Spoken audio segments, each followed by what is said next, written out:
नमस्कार दोस्तों, स्वागत है आपका एक बार फिर से आपके अपने यूट्यूब चैनल वन टॉपिक पर। जी हाँ दोस्तों, आज मैं आपको बताने वाला हूँ फेफड़े के बारे में। फेफड़े आखिर कैसे काम करते हैं और क्यों ये ऐसे सिकुड़ते हैं और फिर से फैल जाते हैं। क्या हमारी सांसों पर हमारा कंट्रोल है? क्या हमारे जो फेफड़े हैं वह एक ऐच्छिक क्रिया है या फिर अनैच्छिक क्रिया है? ऐसी क्रिया जो हम अपनी इच्छा से करते हैं उसको हम ऐच्छिक क्रिया बोलते हैं, और जो इच्छाएं हमारे बस में नहीं होती उसको हम बोलते हैं अनैच्छिक क्रिया। तो आज का जो हमारा टॉपिक होने वाला है वो यही है कि फेफड़े आखिर कैसे काम कर रहे हैं और कौन उन्हें चला रहा है, ये सब हो क्या रहा है। ठीक है, तो शुरू करते हैं। और इसी के साथ में मैं आपको बता दूं कि घर पर रहिए और मास्क लगा कर रखिए, क्योंकि कोरोना जो है वो फेफड़ों के माध्यम से जा रहा है। मैंने इससे पहले वीडियो में आपको बता दिया है। तो शुरू करेंगे ये वीडियो। तो फेफड़े आगे हैं क्या?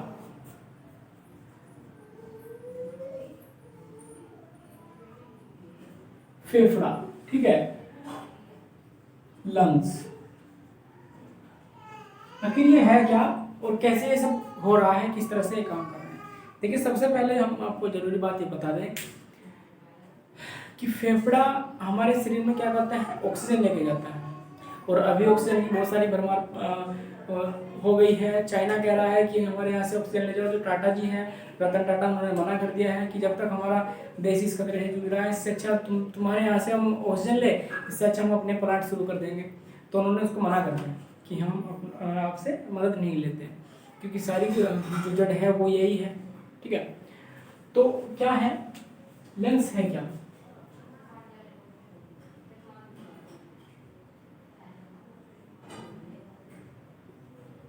ये हो गया आपका ब्रोंकाई। ठीक है,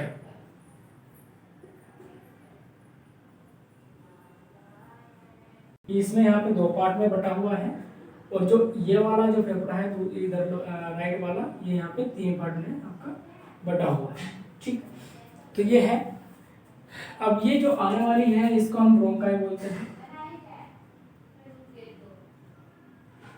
अब होता क्या है, जब हम सांस लेते हैं तो जैसे ही हम सांस लेते हैं, सांस हमारे नेजल के थ्रू फेफड़ों तक जाती है। और नेजल में आपने देखा है एक श्लेष्मक पदार्थ पाया जिसको जिसको म्यूकस बोलते हैं। ठीक है, हमारे यहाँ तो उसको बोलते थे, वो निकल आता था ऐसे छोटे बचपन में था कि 11 बज गए, अरे 12 बज गए इसके, या फिर इसने तो 11 बजा के रखे हैं, इस तरह से बोलते थे। ठीक है, तो ऐसे वो नाक से बाहर भी आ जाता था। बचपन में बहुत सारे जो छोटे बच्चे खेलते थे, देखते थे हम लोग। हमारा तो पता नहीं, हम शायद ऐसा होता था कि नहीं होता था। तो ये सब है। तो जो उसमें जो म्यूकस है, जो श्लेष्मक पदार्थ हमारे फेंगस में है, वो क्या करते हैं, जो भी एयर, जो हमारी एयर जाती है बाहर से, हम ऑक्सीजन लेते हैं, ऑक्सीजन के थ्रू, एयर के थ्रू ऑक्सीजन लेते हैं। तो जब एयर अंदर जाती है तो होता क्या है कि जो श्लेष्मक है वो बहुत सारे बैक्टीरिया को, बहुत सारी धूल जो होती है उसके हवा के अंदर, उसको रोक लेती है, और उसको रोक के उसको वहीं पे जाम कर देती है और उसको मार देती है। उसके बाद में फेरिंगस आता है हमारा, अंदर जो नेसल के बाद का जो पार्ट होता है उसमें जाते हैं। तो उसमें भी ऐसा एक श्लेष्मक पदार्थ पाया जाता है। बोले देखो गले में खराश हो जाती है कभी कभी, इस तरह से करते रहते हैं, तो वो जो खराश होती है वो वहीं से निकल के आती है। ठीक है, आराम मुश्किल पे आ गए। तो ये सब होता है, और इसके चलते मैं आपको बता दूं, जैसे ही हवा प्रवेश करती है अंदर, और ब्रोंकाइल्स में भी ऐसा ही होता है। ठीक है, ब्रोंकोल्स, हम इनको ब्रोंकोल्स बोलते हैं। ये एलोइल्स होते हैं, जो इसके अंदर की जो पेड़ की तरह से जो जड़ें फैली होती है, जड़ें जो फैल जाती है, जैसे पेड़ की जड़ें फैली होती है, इसको हम एलोइल्स बोलते हैं।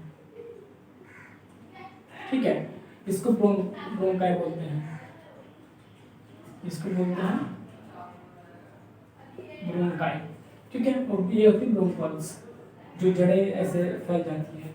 और इसके जड़ के जो आगे जो फूंग होती है, उसके जड़ के सामने जहाँ से जड़ पहना होता है, उसके ऊपर एक छोटी छोटी कुप्पियाँ लगी होती हैं, जिसको हम बोलते हैं एरोइल्स।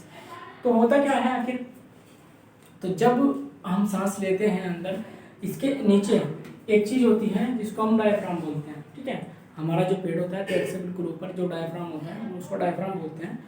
वो डायफ्राम क्या होता है, वो क्रिया करता है, ऐसे ऊपर नीचे होता रहता है। जैसे ही डायफ्राम ऊपर होता है तो फेफड़ा क्या होता है, सिकुड़ जाता है। ठीक है, जैसे ही डायफ्राम ऊपर होता है तो फेफड़ा सिकुड़ जाता है।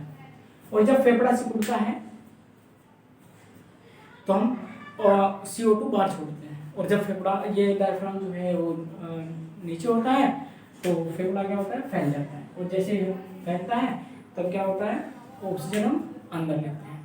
और फेफड़े ही क्या करते हैं कि हमारा जो ब्लड होता है, जैसे ही ब्लड लेकर के आती है, वेंस जो होती है वो बॉडी से, पूरी बॉडी से जो ब्लड लेकर के आती है, वो क्या करता है, जब नीला जो होता है वो उसको फेफड़ों में भेज देता है, ताकि अरे भाई इसको हम जरा शुद्ध करो, हम इसको इसके लिए कारगर नहीं है, हम इसको आगे नहीं भेज सकते, तो आप इसको शुद्ध करो। तो वो काम भी फेफड़ा ही करता है।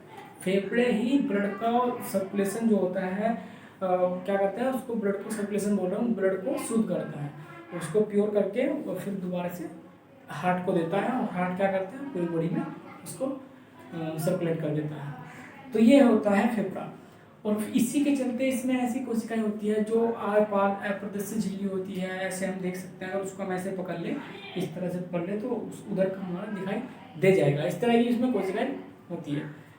अब मेन बात जो मैं आपको बताने वाला था वो यही बताने वाला था कि फेफड़ा आखिर कैसे काम कर रहा है। तो इसमें क्या होता है, जो डायफ्राम होता है जब वो ऊपर होता है तो फेफड़ा सिकुड़ जाता है, और जो नीचे होता है तो फेफड़ा फैल जाता है। तो ये हमारी जो है अनैच्छिक क्रिया है, इस पर हमारी कोई इच्छा नहीं है, हम चाहकर भी इसको नहीं कर सकते। अगर हम इसको रोक लेना तो मर जाएंगे, ठीक। अगर हम इसको रोक लेते हैं तो तय हो जाएंगे, पता भी नहीं चलेगा, और कौन नरक गया कौन स्वर्ग गया कुछ नहीं होता, कुछ पता नहीं है।